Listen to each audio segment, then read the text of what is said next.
Fare in squadra, sistema, la parola d'ordine della Confesercenti. Secondo le stime dell'associazione di categoria è già dopo i primi 3 giorni dall'avvio dei saldi estivi è allarme rosso e nonostante un lieve miglioramento nella corsa agli acquisti e vendite di un più 0,5% nazionale registrato nel primo trimestre dell'anno.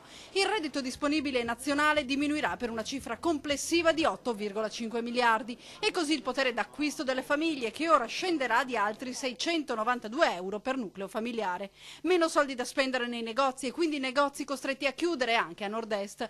In Veneto, ad esempio, dall'inizio dell'anno hanno già chiuso i battenti 1139 attività commerciali, in alcune province addirittura più di una al giorno. A Padova, per esempio, i commercianti sono scesi in piazza per una lunga fiaccolata, 365 fiaccole per ogni giorno dell'anno. E intanto a Trieste nasce il primo ente bilaterale Veneto-Friuli-Venezia Giulia per sviluppare servizi comuni, il tutto per non morire. È un modo per aggredire la crisi, ma è una volontà appunto sia del Veneto che del Friuli, assieme in qualche modo di contrastare e affrontare questo momento difficile, cercando di fare, come si dice, sinergia. Se in Veneto chiudono oltre 1000 attività in soli 4 mesi, meglio non stanno in Friuli, ovviamente con la proporzione fatta per numero di attività e di abitanti. E quindi rinasce l'idea di un grande nord-est, forte e compatto, aggressivo, per combattere tutti insieme la crisi. Riuscire a fare sistema con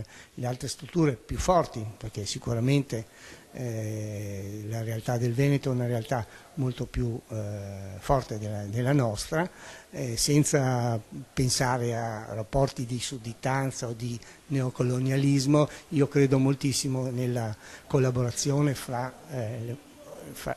le strutture.